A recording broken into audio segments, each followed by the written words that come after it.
À quoi ça sert? Ça veut dire quoi ça? Pourquoi c'est comme ça? C'est où? C'est qui lui? Un jour, une question. Comment fait-on un dessin animé? D'abord, il faut trouver une idée, une histoire, des personnages. C'est la phase d'écriture. Elle finit quand le scénario est prêt avec toutes les scènes détaillées. Vient ensuite le dessin, les décors, les objets. Pour chaque personnage, on crée même des modèles sheets. Derrière ces mots anglais se cache une série de croquis montrant le héros sous tous les plans.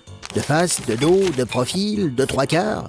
Le storyboard, enfin, transforme le scénario écrit en dessin. Avec ces vignettes qui se suivent, le storyboard ressemble à une BD, mais sans bulles. Il ne manque plus qu'à créer l'animation pour que tout se mette à bouger comme par magie. Et il y a de quoi faire pour une équipe entière. D'accord, mais comment ça marche? Pour créer l'illusion du mouvement, il faut faire défiler les images très rapidement. 24 en une seconde. Plus il y a de dessins différents, plus le déplacement est naturel. Aujourd'hui, la majorité des illustrations sont faites sur ordinateur. C'est bien plus rapide qu'à la main. Mais il n'y a pas que les dessins qu'on peut animer. Grâce à une technique proche de la photographie, papier découpé ou pâte à modeler prennent vie. C'est l'animation en 3 dimensions. Il existe aussi des moyens très sophistiqués, comme la capture optique de mouvement ou motion capture. Ici, les gestes humains sont enregistrés et appliqués au dessin virtuellement. Tu vois, faire un dessin animé, c'est plutôt compliqué, mais ça s'apprend.